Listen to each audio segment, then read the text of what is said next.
but now he's getting registered for a doctoral program. And he is part of the study group on freedom of religion, persecution and mission of the International Association of Mission Studies. And he wants to write his doctorate about aspects of persecution of Christians and whether sometimes Christians produce their own persecution, they trigger it themselves by unwise behavior.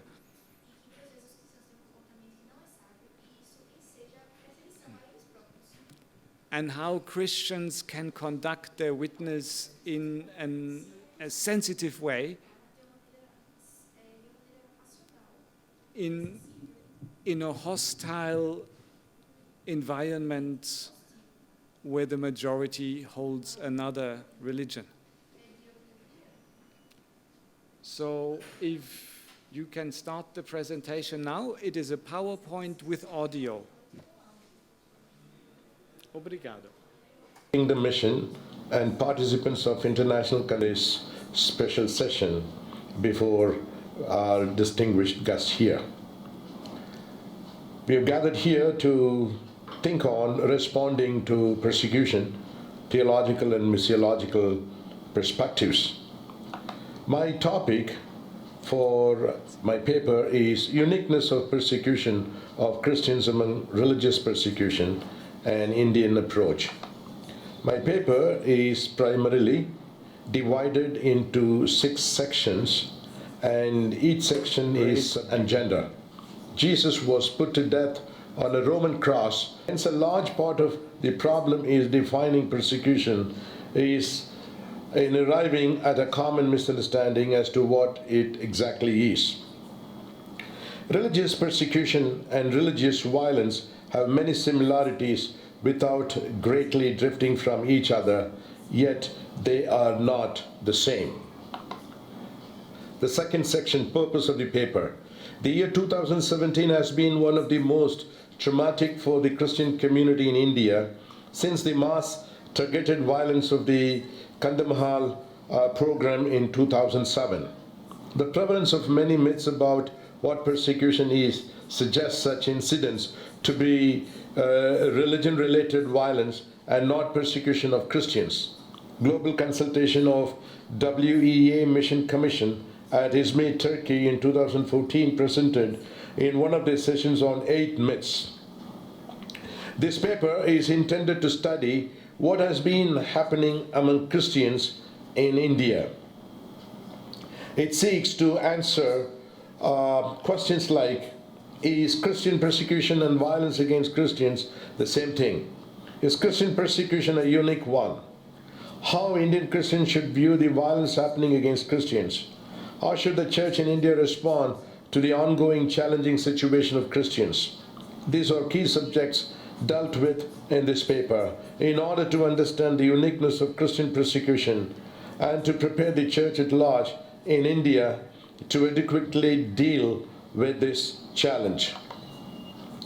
Third section, religious persecution and violence in India.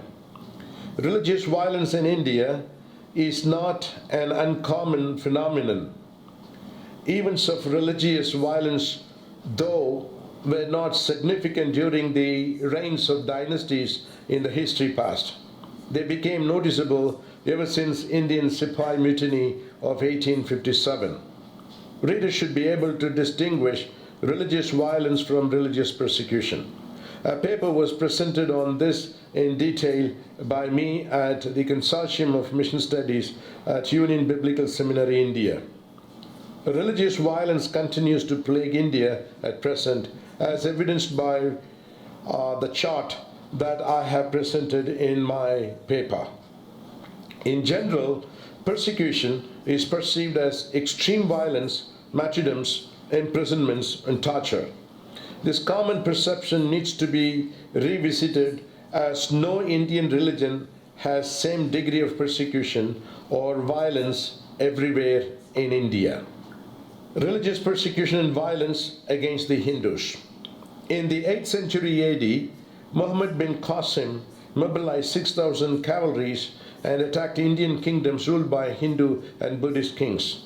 Temples were demolished and mass execution of resisting forces were carried out. Muhammad of Ghazni in the 11th century caused destruction of temples too. 13th century Khilji dynasty crushed many with mass executions. 14th century as well had similar violence against Hindus during the reign of the Tughlaq dynasty. 15th century had witnessed a similar scenario during the dynasties of Sayyid and Lodi. Though the 16th century saw Akbar's tolerant spirit, Jahangir's reign was painful for many Hindus. 17th century, Hindus witnessed Aurangzeb's atrocities, which was one of the worst religious violence in the history of the Mughal Empire. 18th century, Tipu Sultan had few on his account. After Indian independence from the British rule in 1947, the Hindu majority made in Hinduism rise as the major religion. In the democratic setup and with Hindu elected representatives, used the legislature and the judiciary as cover to protect Hindus from religious persecution. However, incidents of similar magnitude against the Hindus continue to occur. Some recent examples in this millennium are as follows. Nearly 60 were killed in a train in northern part of India on the 27th day of 2002 on account of Hindu-Muslim issues. In response to this brutal act, the riots further intensified and killed more than 1,000 people. 3rd January 2018, India Today magazine counted 2 killings of Hindu young men. The second subsection. One of the key findings of a Center for Study of Society and Secularism, Minority Rights Group International on Violence Against the Minorities in India, is that in 2016 alone, more than 700 outbreaks of communal violences had taken place, with 86 killed and 2,321 injured, besides numerous unreported incidents. Well-known daily Hindustan Times published that Britain would raise the issue of alleged persecution of Christian sects in India with Prime Minister Narendra Modi during the Commonwealth Heads of Government meeting in London in April 2018, which was a past event. This section continued to discuss on religious persecution and violence against the minorities. Religious persecution and violence against the Muslims. Center for Study of Society and Secularism and Minority Rights Group International further adds in their report that religious minorities are especially vulnerable to the threat of communal violence, in particular Muslims, while making up less than 15% of the population, have typically made up the large majority of victims. Religion had significant role to play in 12 of above stated 14 clashes. This paper does not intend to arbitrate just between the parties involved. Rather, it intends to specify that Muslims were the victims of the violence occurred and religions had a key role in them. The causes for this violence against Muslims are varied. Resentment toward the Islamic domination of India during the Middle Ages, policies established by the country's British colonizers, the violent partition of India into an Islamic Pakistan and a secular India with a Muslim minority, and economic competition between Hindus and Muslims are some of the causes. Muhammad Ghori of 20th century did similar attacks against Hindus. Religious persecution and violence against the Sikhs. From the birth of Singh Sabha in 1873 till the rise of Bhidranwale in 1980, Sikhism had various internal conflicts with minimal clashes which were caused by both religious and political issues. Bhidranwale, when committed for revitalizing the spiritual aspects of Sikhism through baptism and Khalsa, Akali Dal, a religio-political party, was greatly challenged. His attack on Nirankaris and killings of 12 Sikhs in 1978 made Sikh movement radicalized. In June 1984, late Prime Minister Mrs. Indira Gandhi led the Indian Army fought their way into Golden Temple at Amritsar, where Bhindranwale and his supporters had entrenched. It was known as Operation Blue Star. Indian Army gained control of the situation and Bhindranwale and many other Sikhs followers were killed. Same year in October, Mrs. Gandhi was assassinated at the hands of her two Sikh bodyguards in an act of retaliation for Operation Blue Star. This had resulted in brutal anti-Sikh violence in New Delhi and other parts of the country. Many Sikhs were killed. Religion and politics are combined in Sikhism. Religious persecution and violence against the Buddhists. It is assumed that King Pushyamitra of the 2nd century BC was the first one who had persecuted Buddhists in India. History does not endorse any serious violence or persecution by Hindus against Buddhists. However, Buddhism could not be established in India, even though its origins are traced to India.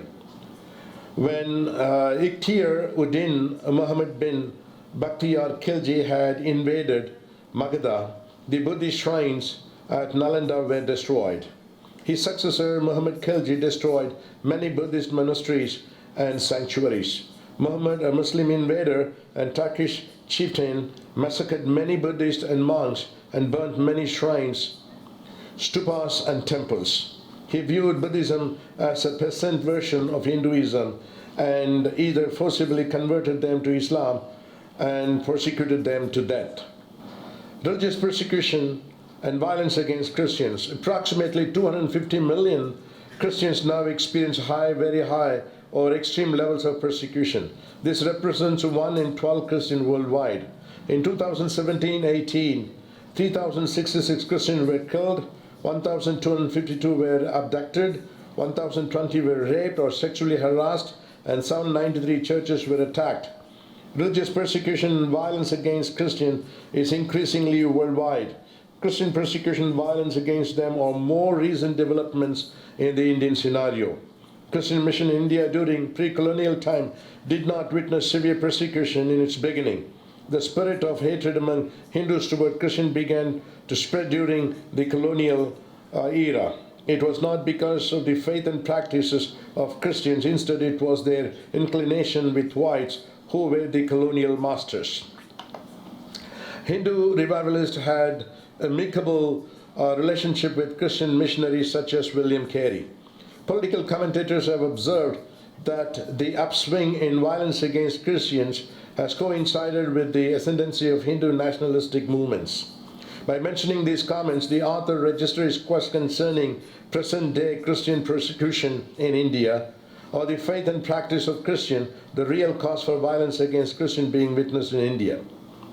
If that were the case, Christian persecution should have been severe from 17th century itself. On the other hand, most of the Hindus have been expressing an ecumenical spirit in religious matters throughout history. Never have they claimed to be exclusive possessors of truth. It is not necessary to be or become a Hindu to obtain salvation. They recognize revealing and saving powers in all great religions. In general, Hindus respect all prophets and sages who come to guide humanity. An extract is presented here to portray the level of government in India used force toward religious groups. And that was done by Pew Research Center, which is presented in my paper. List of 23 brutal incidents had occurred in 7 identified provinces, out of which missionaries and Christian believers were arrested. 7 of 20 events had manipulated allegations of unethical conversion. This was the common accusation registered against the victims by aggressive anti-Christian forces. However, no final judicial verdicts are mentioned in the report. 3 events were related to non-Christian religious issues. World Watch List declares that India is the top country where very high persecution prevails. It is the 11th in status among the 50 countries where it declares most dangerous to follow Jesus. Among the world's 25 most populous countries, India stands out as having one of the 5 most religiously restricted countries, having been socially hostile and high-range governmental restriction. Following are the observations made from the list of types of violences and places where they had taken place in India, published by Evangelical Fellowship of India. The chart is part of my paper. Highest type of violence in number is physical violence or arrested. Had occurred in 110 places in 18 states, out of which 3 states had the highest occurrences that are in Chhattisgarh, Uttar Pradesh and Maharashtra. Second highest type is threats that had occurred in 70 places in 16 states, out of which 3 states had highest occurrences in Maharashtra, Uttar Pradesh and Madhya Pradesh. Third highest type is church worship stopped that had occurred in 64 places in 15 states, out of which 3 states had highest occurrences in Tamil Nadu, Uttar Pradesh and Telangana. Fourth highest type is falsely accused and arrested that had occurred in 49 places in 13 states, out of which 3 states had highest occurrences in Madhya Pradesh, Uttar Pradesh and Tamil Nadu. 4 highest number of violence occurred provinces of Tamil Nadu, which are 52 events, and Uttar Pradesh 50 events, Chhattisgarh 43 events, and Maharashtra 38 events. Highest type of violent activities includes physical violence, extending oral threats, stopping church worships, falsely accused, and police arrest, predominantly in the states of Tamil Nadu, Uttar Pradesh, Madhya Pradesh, Chhattisgarh, Maharashtra, and Telangana. Highest number of violent activities had taken place in the states of Tamil Nadu, Uttar Pradesh, Chhattisgarh, and Maharashtra. All these states where violence against Christians are found or either being ruled by Bharatiya Janata Party or by their close allies. These stated facts, figures, and trends of Bharatiya Janata Party undeniably keep perpetuating threats and fears among Christians and Christian leaders. My fourth major section here is Biblical and Theological Survey of Persecution and Violence. Religious persecution and violence are 2 dissimilar challenges with many similar outward marks that cannot easily be distinguished without a biblical and theological approach. If the church does not carefully understand these 2, Christians will certainly fail to find a possible biblical solution to the core. Religious fanaticism is one of the common causes for both atrocious acts apart from their respective combination of significant causes. Outwardly, both led to conflicts in society, but the nature and outcome of the conflicts of each need a detailed study. It is important to consider the exegetical meaning of the word persecution from the New Testament. The Holy Spirit used 2 key words, diako and thelpsis, to distinguish between faith-related persecution and eschatology-related afflictions. There are 43 occasions in which King James Version uses the word diako, which is translated persecution in the New Testament. The context of most of the usages of this word are exclusively related to believers who are experiencing pain due to their faith in the Lord. Persecution is the systematic attempt to suppress or to exterminate Christianity by social pressure to the point of violence. Thelpsis is translated as persecution in only 1 occasion, whereas the same word is translated in another 42 occasions as affliction. The usage of this word is mostly in the context of eschatological predictions. Thelpsis does not necessarily imply a hostile outcome due to someone's faith in the Lord Jesus, as usages convey. Pre- and post-millennial advocates closely relate thelpsis with their doctrinal position on eschatology. Even our millennialists, though they do not set an eschatological agenda as other schools do, still have room for afflictions in the kingdom as part of eschatological fulfillment. Thus, thelpsis should not be thought to indicate the suffering of the believers of the Lord Jesus due to the word of faith. Mark 4:17 exemplifies the distinction between thelpsis and diako. There are 2 categories Mark speaks about. One category speaks of people who undergo thelpsis and the other of people experiencing diako. Mark connects diako with on account of the word to distinguish Christian persecution. The 5th major section I have is case studies on responses to persecution and violences. There are 10 case studies I made in detail, and proper analysis is made in my paper. Now I make the last section, which is conclusion. The conclusion consists two subsections. One is observations, the other one is suggestions. Observation. In the light of religious persecutions and violence in India, in the past it is observed that 1. Religious persecution, religious violence are generally understood to mean the same thing. 2. Present persecution, violence against Christians are not uncommon. 3. Violence against one religion can be caused by several reasons. And 5. Seldom history in the past had faith-based persecutions. In the light of biblical and theological survey of persecution and violence, it is observed that, number 1, Christians should understand the exegetical meaning of the Greek words thlipsis and diako in order to face the Christian persecution and violence wisely.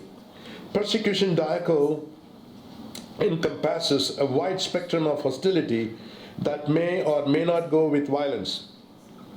3. And should not be defined on the basis of the extent of harm it might cause or the level of hostility in which it occurs. 4. Thlipsis in ordinary usage describes actual physical pressure on a man, but in scripture it means tribulation. 5. It's a word closely connected with a eschatological event which would be triggered by unbelievers and Jews against mankind and God's wrath upon ungodly. And 6th one, religious violence in general and against Christians in particular will continue to increase. Persecution against Christians' faith and practice will increase in future. In the light of the case studies of Christian responses toward persecution and violence in India, it is observed that, number 1, not all Hindus resist against the Christian faith. 2, anger and bitterness are obvious toward churches and mission activities by the Hindu fanatics. 3, the number of anti-Christian hate campaign is on the rise. 4, some Christian and church leaders are reckless in being mindful of the law of the land. 5, Hindu fanatics make use of every lapse that churches and Christian leaders cause as they do their mission. 6, resistance from Hindu fanatics will increase in its degree and level. 7, all protective measures against persecution and violence carried out by agencies cannot prevent them, and not much has been accomplished by them. And 8, true believers are willing to pay the cost for their faith. And from these observations I make suggestions. Unquestionably, Christian church and faith are under the grip of pressures and challenges. Loud voices of rescue solution being heard by the author from many recognized Christian leadership icons as response, such as All India United Christian Front, All India Christian Minority Front, All India Christian Democratic Front, All India Christian Council, National United Christ Front, and alike. My intention is not to criticize any of these people by giving certain suggestions which are falling in line with what these organizations have been predominantly doing. My suggestion number 1, church must prepare Christians on how to witness in midst of adverse realities. Number 2, all of the human preventive measures that church and Christians would make need not to be discouraged. However, Christians must be taught that these measures would not solve their issues. 3, Christians must be taught on preventive measures against violence and persecution in their given context. 4, Christians must initiate for harmony among religious communities. 5, Christians must be taught how to hold their exclusive belief in Christ Jesus in a pluralistic context and fulfill their mission. 6, Church in India should undertake ministering the Christian victims of persecution and violence rather than seeking for help from the West. 7, mission, church, missionary and mission field ought to be redefined in order to make them workable in Indian context. 8, evangelism, disciple making and church planting ought to be carried out to produce firm and strong believers who could stand firmly for the truth in midst of the increasing persecution and violence. Thank you very much.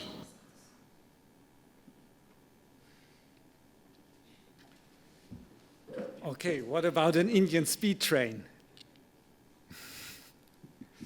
Thank you to the translator. Are you still alive? Where's Felipe? Felipe wanted to do the link. Can someone call him? Or were you supposed to make the link via Skype? Then please do that immediately. My connection is too weak. I'm informed that I have 15 minutes, but Brazilian 15 minutes. I come from Newfoundland, which is on the far east side of Canada, and our time zone is a half hour ahead of the rest of Canada, so it's always on the half hour. So we say in Newfoundland, we're always a half an hour later, so anyhow. We'll make a go of it. And I'd just like to say thank you for the opportunity of being here.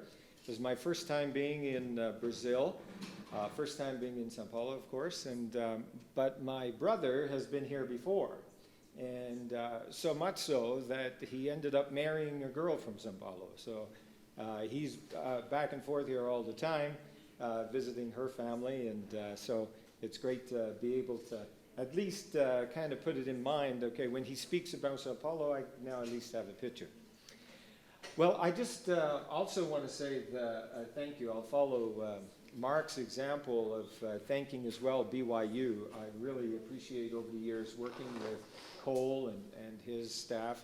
And in many ways, I give a lot of credit to BYU for giving me an opportunity to be able to speak on some of the research that I've been doing working on my PhD.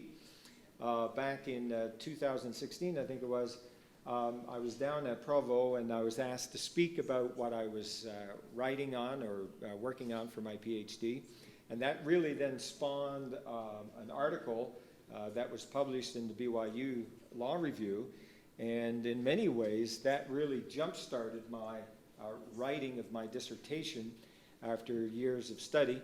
And now, as a result, I just finished my one draft of my dissertation just about 2 weeks ago. Today I want to talk about the Trinity Law School case. This was the plan of what the law school was going to look like at a small Christian university in British Columbia. It has about 4,000 students. And they were going to have a law school. They went through all the process. It took them pretty much the best part of a decade to work on it, to do the plans, to deal with all of the curriculum that they were going to do. Then they approached the Federation of Law Societies to get approval. And before I get into that case, I'm going to just as well mention about the fact that in 2001, the same university wanted to have accreditation of its education degree. And at that point, the BC College of Teachers decided they would not accredit the school because of its community covenant.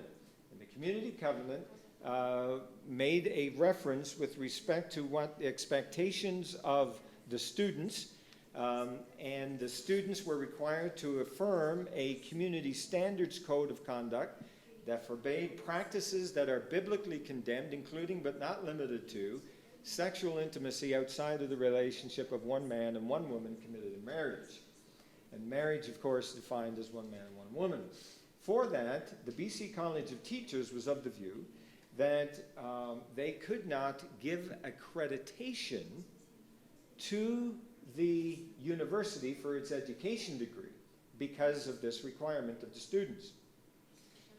The fear was that the graduates of this education program would go out into the public school system and they would then discriminate against LGBT students in the public school. And so then eventually it worked its way to the Supreme Court of Canada. But the Supreme Court said in 2001 that there was no evidence whatsoever that the TWU students would in fact discriminate. Now what had happened was that the Trinity students would be able to do 3 years of a 4-year degree on the campus of Trinity, but then would have to go to a public school to do their 4th and final year of the education degree. So what they were applying for was to be able to have the right to issue the diploma for the 4-year degree in their own right. The Supreme Court said, look, that there was no evidence that would in any way lead to the idea that these students would discriminate. The court said that as well, that if they were to agree with the BC College of Teachers and deny Trinity accreditation, that there would be nothing to stop the BC College of Teachers to refuse teaching accreditation to individual member teachers, so individual teachers, based on their church membership, who would have the same views as Trinity. So the court was basically of the view, look, if you discriminate against the Trinity University, what is there to stop you from discriminating against individual teachers that hold the same view? Okay, so now we come to 2018, and this here is the campus just outside of Vancouver. It's about 1 hour east of Vancouver, and let's see here. Again, just the drawing. Okay, they submitted their proposal for the law school to the BC, British Columbia Ministry of Advanced Education and the Federation of Law Societies in Canada in June of 2012. The way it works in Canada is that all of the law societies have delegated the responsibility to its federation, which covers all the law societies across the country, to investigate any new application for a law school. So when Trinity asked the federation to invest or to give its accreditation, their proposal was to establish a school that would have 60 students per year in a 3-year program starting in September 2016. Now, what had happened was that once it was submitted, there were a group led primarily by academics who were opposed to the application. They were opposed to the application in the same way that the BC College of Teachers, almost 2 decades prior, were also opposed to the education faculty. It was because of this admissions requirement. And now it's known as, instead of the community standards, but it's now known as the community covenant, which virtually says the same thing. It says it requires abstinence from sexual intimacy that violates the sacredness of marriage between a man and a woman. Among the first group to raise alarm was the Canadian Council, or the Council of Canadian Law Deans, and its president wrote to the Federation and said there should be a real in-depth study on Trinity's proposal because when it comes to discrimination, there is no discrimination on the basis of sexual orientation in Canadian law schools, and we would expect that this would be a core feature of any future law school. The Canadian Bar Association, various national papers and so on were calling upon the Federation to deny the accreditation of Trinity. Well, as it turned out, even though the Federation established a special committee to look into this application, there were all kinds of legal opinions got from the top constitutional lawyers in the country, and they all said that Trinity's application would not be in violation of the public interest. And so, in December 2013, the Federation gave approval. Shortly thereafter, the Ministry of Advanced Education in British Columbia also gave approval.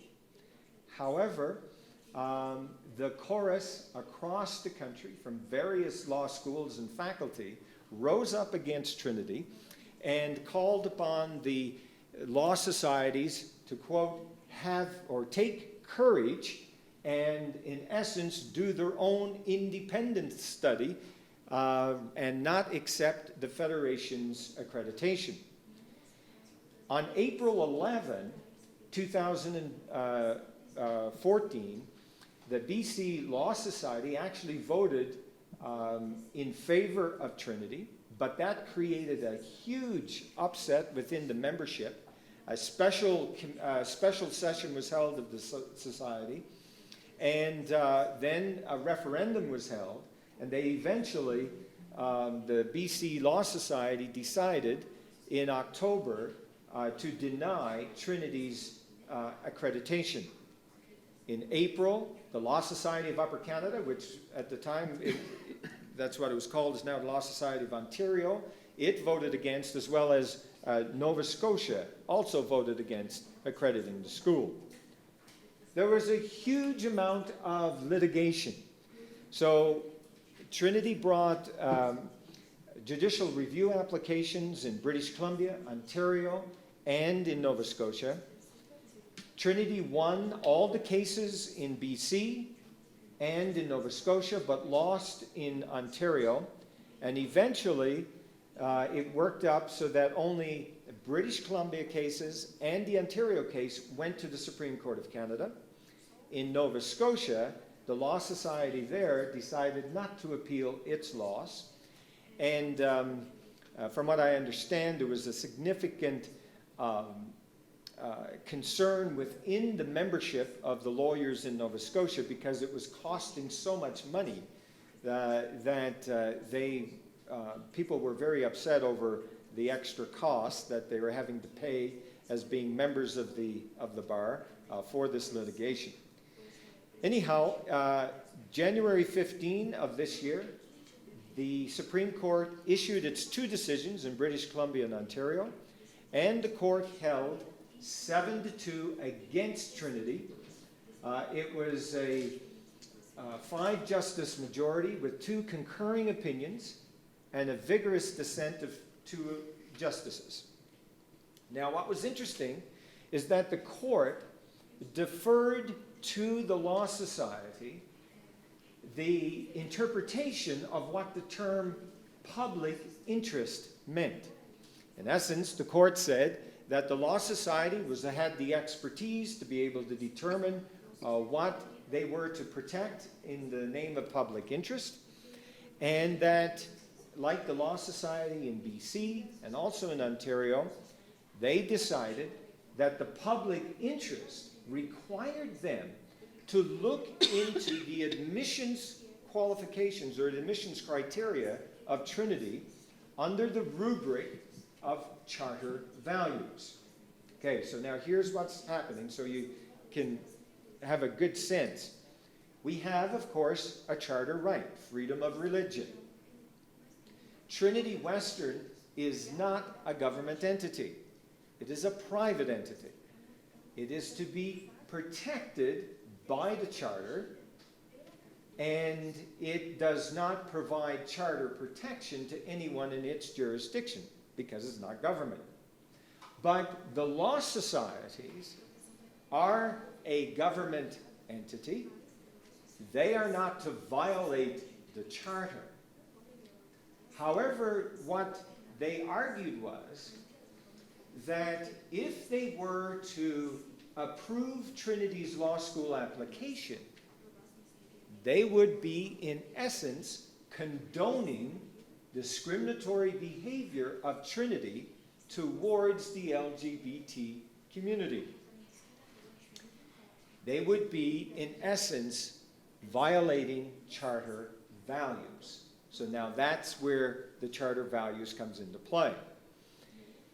The overall objective of the societies was to protect the independence and diversity of the bar and prevent severe harm to the LGBTQ individuals, ensure that the public perception of the legal profession was not compromised by, quote, degrading and disrespectful policies.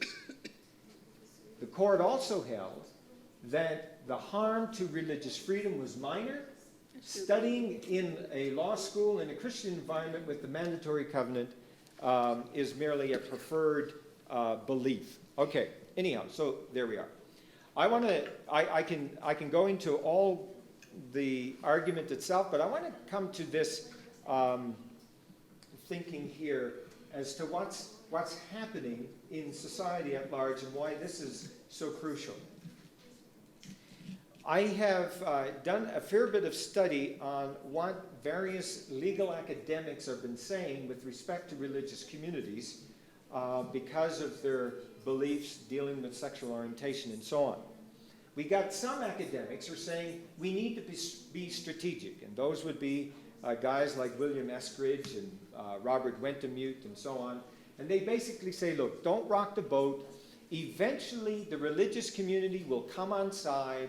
They will be on the right side of history, but it just takes the religious community a little time to get there. Eventually, they will. So let us not be aggressive. Let's just simply nudge the religious community into the right path. Then there are other academics who are saying, no, we need to be dogmatic in our approach. We need to be unrelenting.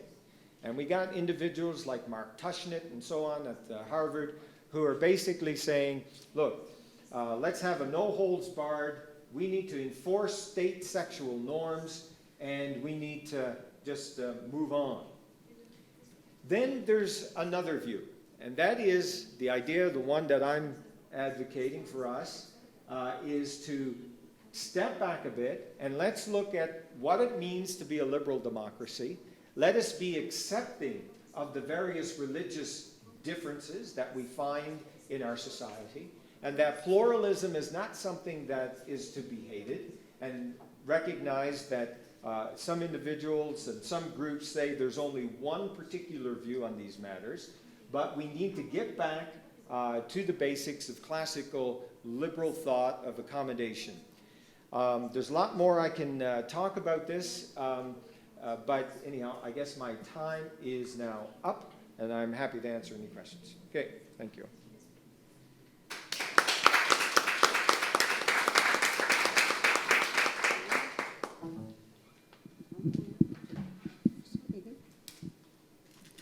Agora vamos ouvir Amanda Centeno, fazendo uma análise sobre a constitucionalidade do ensino religioso confessional nas escolas públicas brasileiras. Boa tarde. Primeiramente, gostaria de manifestar a minha felicidade de estar aqui. Meu nome é Amanda, eu sou graduanda da Universidade Federal do Rio de Janeiro, Faculdade de Direito, Faculdade Nacional do Rio de Janeiro. Sou muito grata pela oportunidade e gostaria de dirigir os meus cumprimentos especiais na pessoa, do Dr. Uziel, à ANAJURE, a toda a equipe, pela oportunidade. Eu acredito que, por ser a mais inexperiente, as minhas contribuições sejam tímidas no assunto, mas a intenção é colaborar para que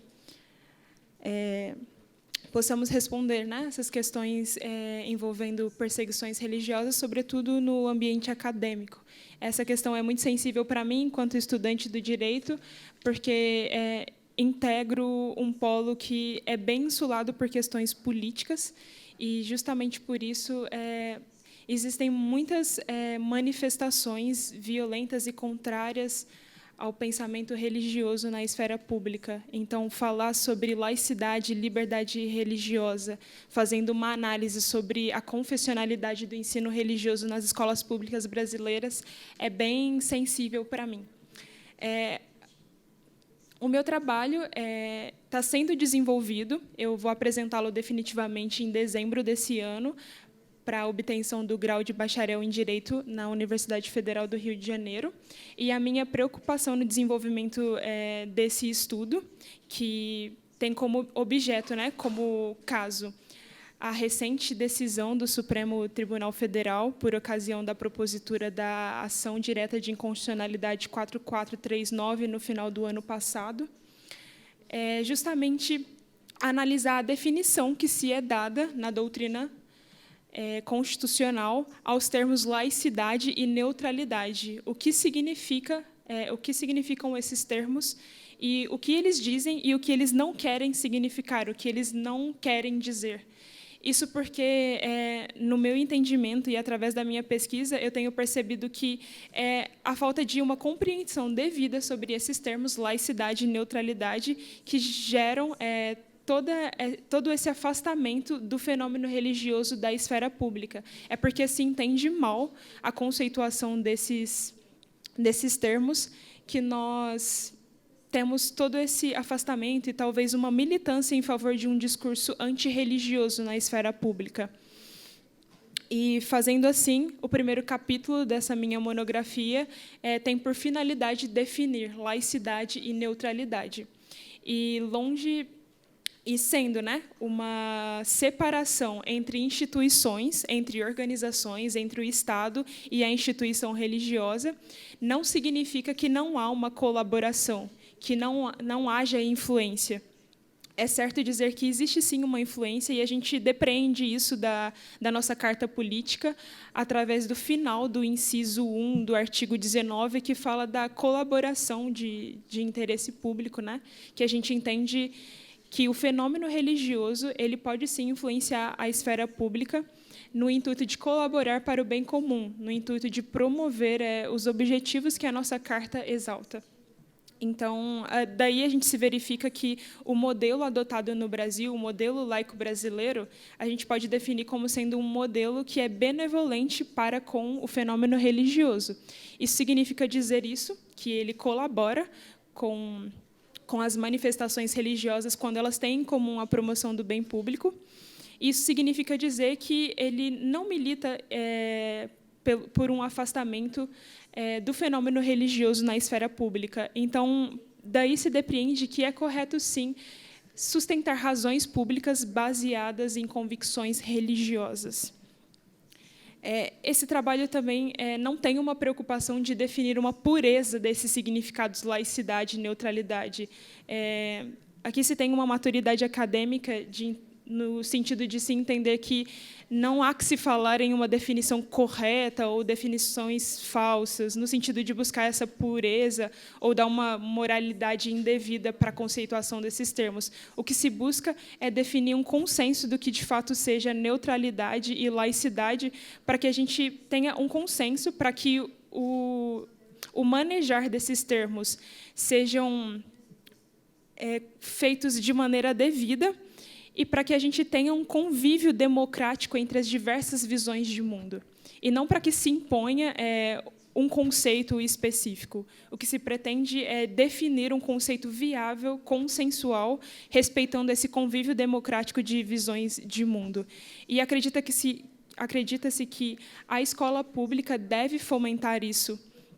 Então, quando a gente tem na nossa Carta Política brasileira que há, sim, o direito à prestação do ensino religioso na educação fundamental e no ensino médio, a gente entende que esse é um espaço próprio, sim, de fomento ao pluralismo, de fomento às diversas visões de mundo, para que o estudante ele receba não um estudo histórico que vá traçar modelos históricos sobre as religiões, porque isso ele tem quando ele matricula-se na disciplina obrigatória de História. Lá ele vai ter um traçar das diversas religiões por meio de ênfases históricas, filosóficas, sociológicas.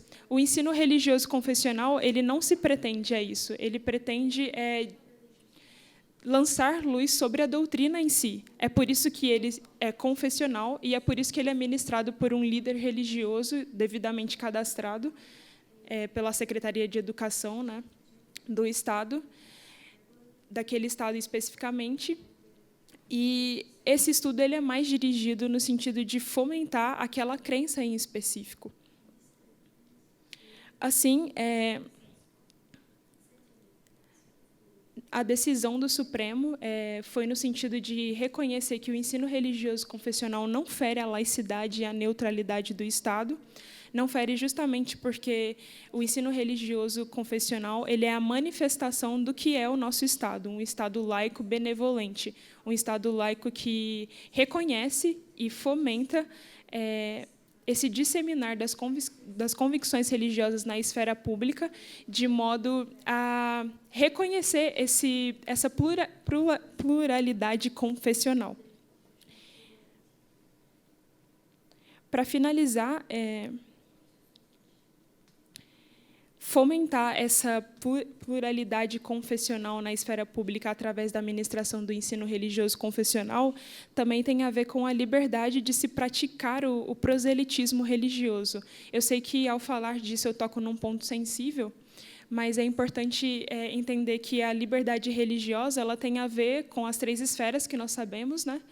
A liberdade de acreditar no âmbito privado, a liberdade de você se reunir, então, de você ter a proteção à instituição religiosa na sua organização enquanto comunidade, mas ela também tem a ver com a capacidade de você se expressar, com a capacidade de você externalizar o seu pensamento, e não só para a sua comunidade local, mas tem a ver também com a capacidade de você poder externalizar isso para outros membros da sociedade, com o fim de que eles tenham a oportunidade de serem ou não convencidos pelas suas convicções.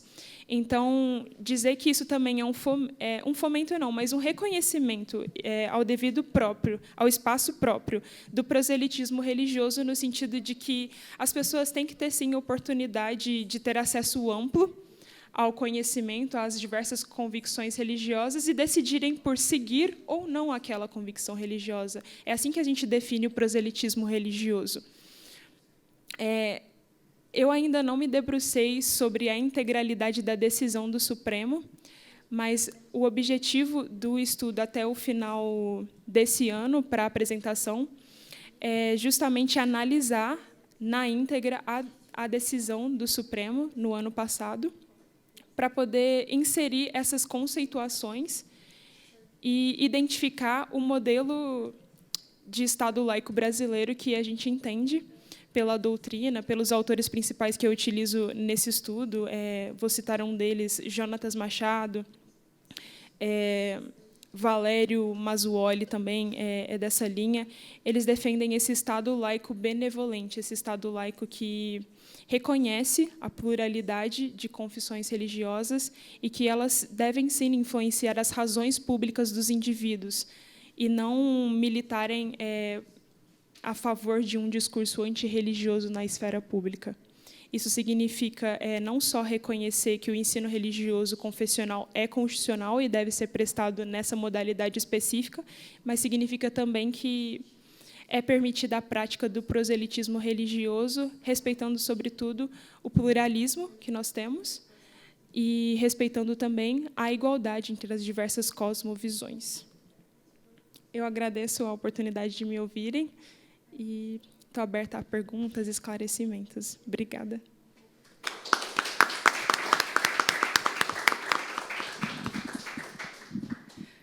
Agora nós podemos receber as perguntas para qualquer um dos 3 palestrantes.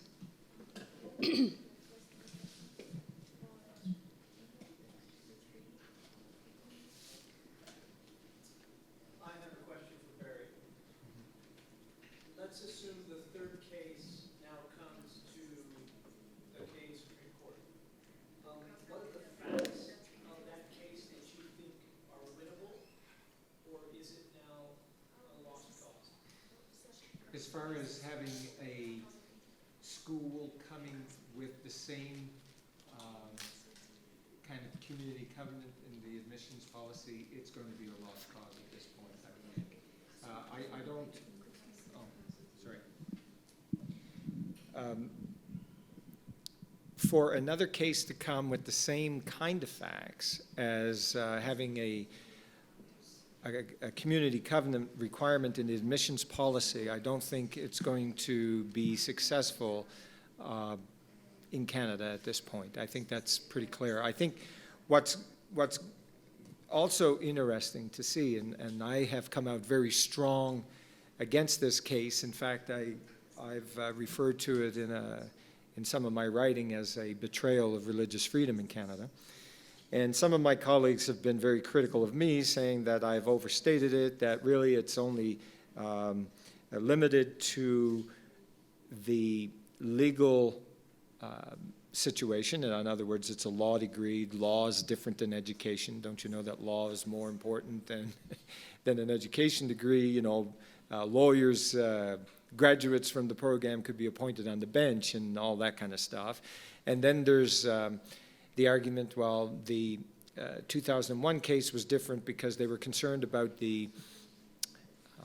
whether the graduates themselves would discriminate, and in this case we're saying no, that the lawyers wouldn't be discriminating, but it's just that the Law Society itself would be condoning the discrimination, and so therefore it's a different focus and all that kind of stuff.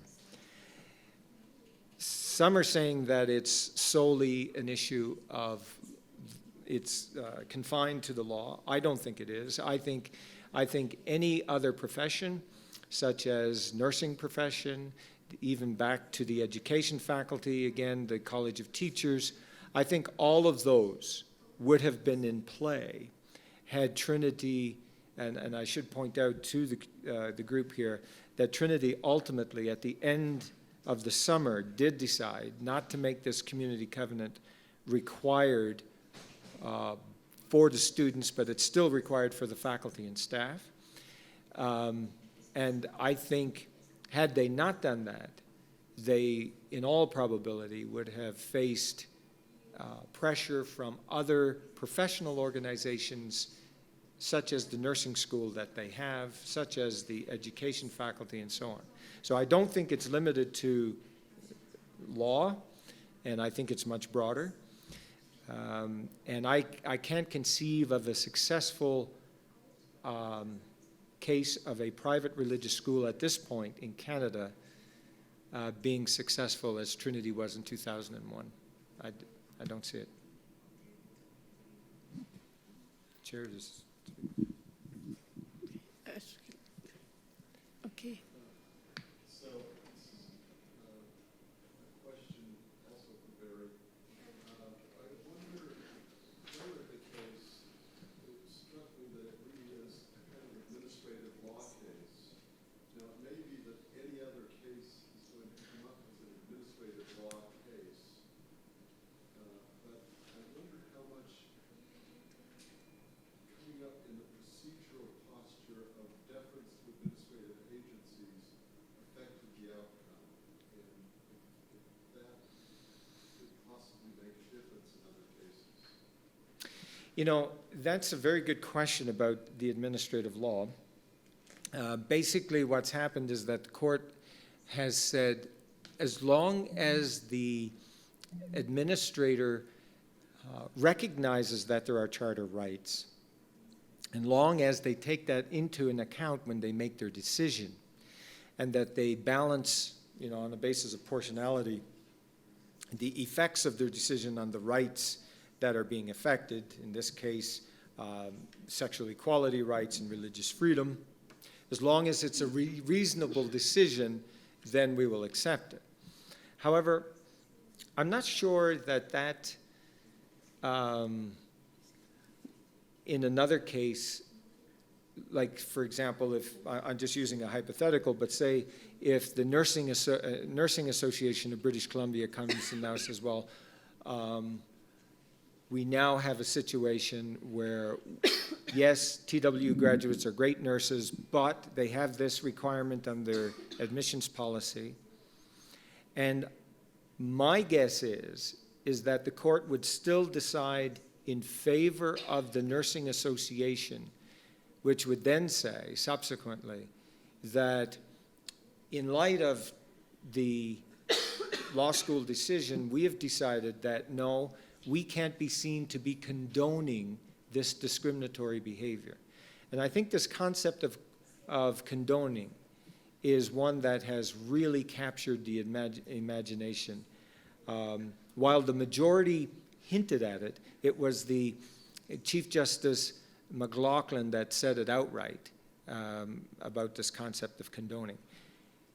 Behind all of this, and even though it wasn't mentioned by the majority in the case, throughout the whole litigation was the U.S. case, the Bob Jones University case. And that was something that was mentioned over and over again. And it's fascinating that the court did not mention that. And I think it may be strategic in some ways, because had they mentioned it, then it would definitely have put into crosshairs the whole registered charitable status of religious communities that hold these same views in Canada. And I still think we're going to be seeing litigation on that issue coming up. And so I think, in essence, the arguments have now been accepted by the Supreme Court that are the arguments of the academics that are basically saying, this is the decision that's been made on the right side of history, and that the discriminatory action on part of Trinity is such that it couldn't be left alone. So I don't think that just, like I think we've now come to this revolutionary moment, as it were. It's a paradigm shift gone into law where religious accommodation now is seen as passé. That's my thinking. Now that the community covenant is no longer obligatory for the students, are now all obstacles removed and TWU can have its law school? You know, I wish that were the case.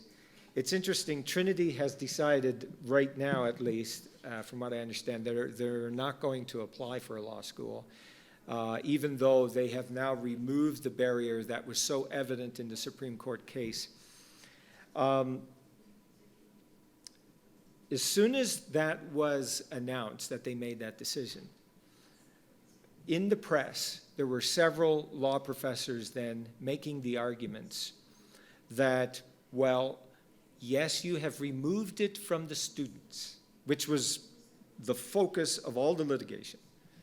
But they said, you still discriminate against your faculty. And how can a law society support that kind of discrimination that's going on? So in other words, the same arguments now, but now it's being applied to the faculty. The other thing is that part of the argument was individuals who were LGBT community were then losing the opportunity to apply to Trinity under the old system, and so they had less opportunity to get into law school. Now, the thing is about law school in Canada, we are in desperate need of lawyers. So unlike the United States, where there's an abundance of lawyers and an abundance of law graduates, there's a lot of competition to get into law school because there's a lot of underserviced areas that desperately need lawyers, particularly in the rural areas of the country. And so there's this high demand. So now what the argument is being made by some of the legal academics is that we question whether we could even allow a Christian university to have a law school because it will be primarily focused on allowing Christians, evangelical Christians, to go to that law school. That then would mean there's less law school spaces for the non-evangelical Christians. So, I mean, you can make that same argument about their education program, the nursing, but how about the business school? How about, you know, all of the other graduates, right? But anyhow, so it seems like it's not going to stop. The arguments will continue. Dr. Thomas. Barry, I have no question for you, sorry. I would like to come back to Argentina, because I think that the question behind it, does the fact that you have a de facto majority religion and how you deal with it automatically affect the rights of minorities? For two reasons, a very important question. Number one, it has a lot to do with the judgment whether another country has religious freedom. So if you look at the Pew reports on religious freedom, you see that all European countries automatically start very low. They are, from the American point of view, seen as very problematic, mainly because of the existence of the old state religions. We would say that in reality, religious freedom in, say, the Scandinavian countries or Germany, where I come from, is very high. But from the American point of view,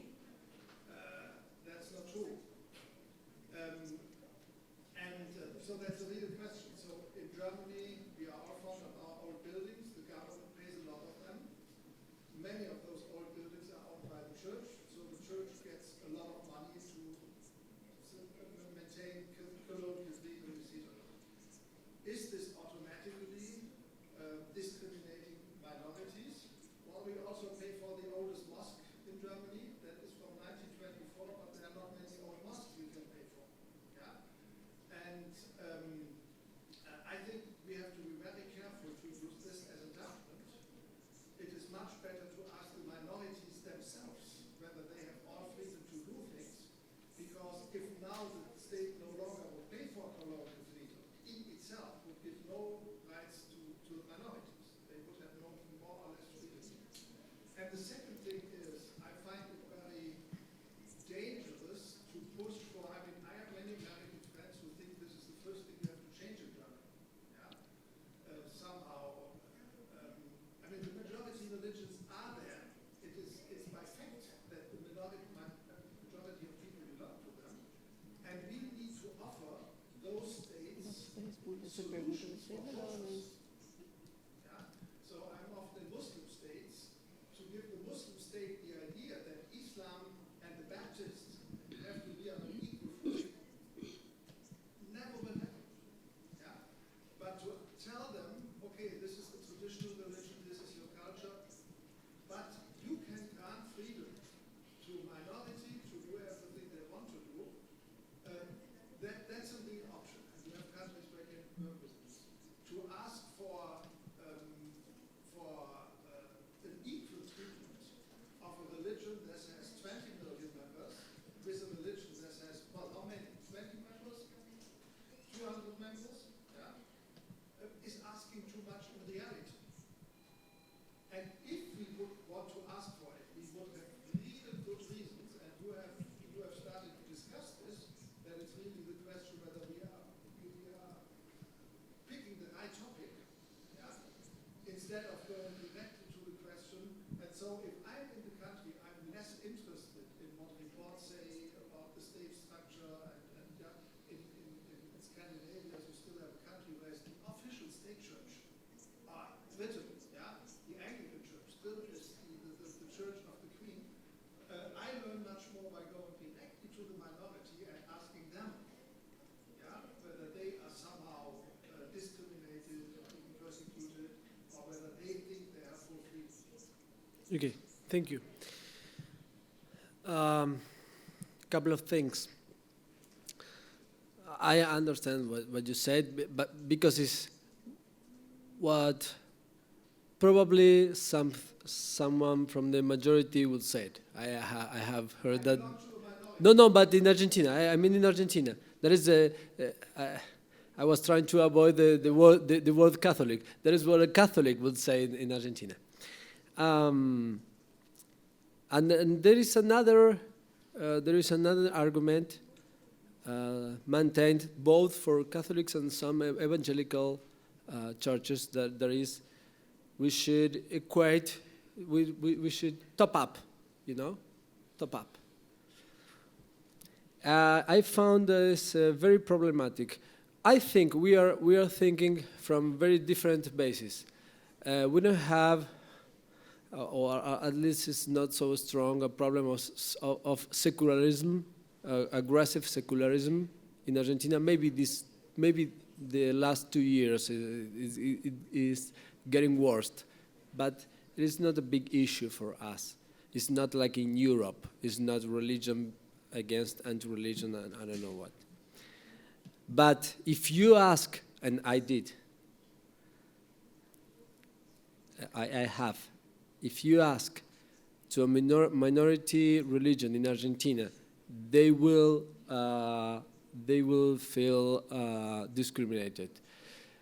And that is because in Argentina, we, as you stated, we have a majority and it's there and it is something to respect. But in my view, it doesn't explain why that majority religion has some privileges. No, it's something is difficult to explain. So you need to go back to historical reasons and that kind of things, but try to apply this same argument to another suspect. Today, Professor McHill was talking about characters, how do you call that, religion? Protective characters. try to use the same argument with some of other protective characters. Explain, for example, you deny or you are making differences based on gender because of historical reasons, or because most of the people is male or female, so therefore you're entitled to make differences, and it wouldn't be possible. But when it comes to religion, the sole fact, the mere fact that have a majority entitled the government to give some preeminence to that religion over the others. I don't know about the Muslim countries, but Argentina, we think we are a liberal democracy. And maybe it's not the system for all the countries. I am not judging other countries. But if we want to be a liberal democracy, we better start to think thoroughly about these kind of things. Because in my view, in this respect, we are not acting like that.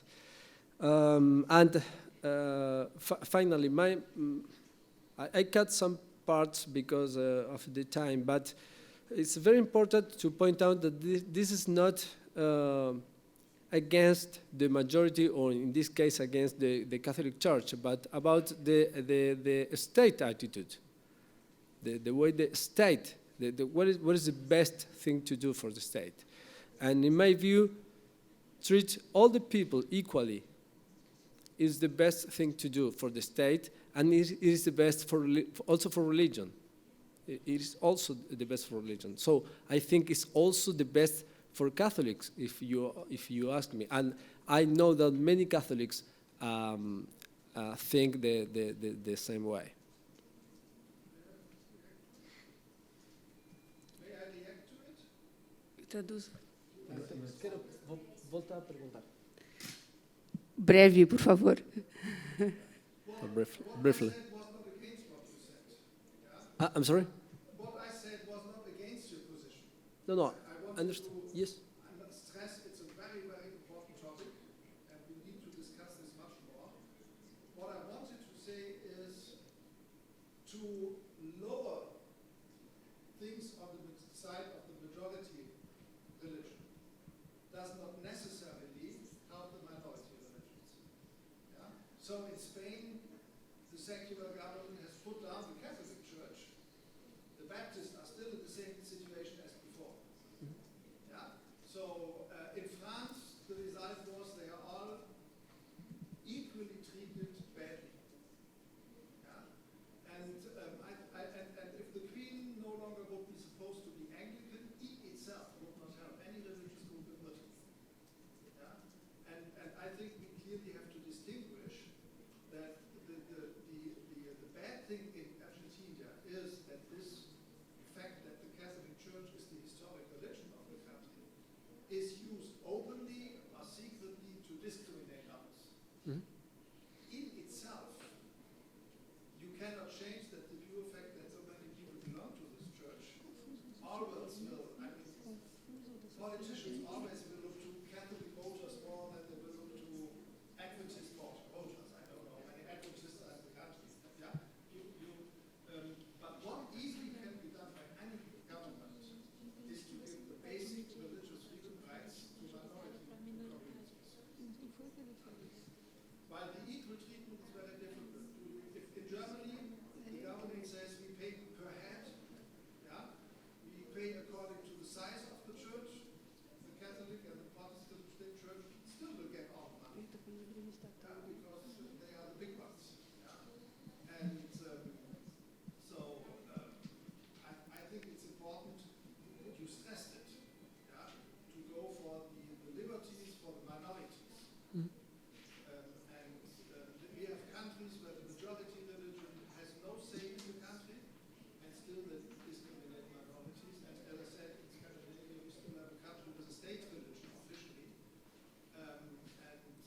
they have very good records on religious freedom because no minority is. I understand, And I agree in some part, and I disagree in some part, because we have a strong Catholic majority because of the state, and not because of the hand of God, because the all other is in Spain. You mentioned Spain. In Spain, Franco forbidden all other religious expression for 40 years. So then the Spanish government tried to ask for the notorious notorio arraigo, but in English is a rooting, I don't know. Okay, the notorio arraigo. So demanding the churches to be in the country for I don't know how many years, and it's insane because it was impossible. And in Argentina, up to 1853, there was no chance to be other thing than Catholic, not even non-believer. You need to be a Catholic. So, of course, there is a lot of Catholics. But again, I think what the state, the way the state treat the people and the religions, it has an impact on the religion. And in this specific case, for example, I have studied in a public university. The public university full of religious symbols, all of them Catholics. And it wasn't a friend to me. It wasn't.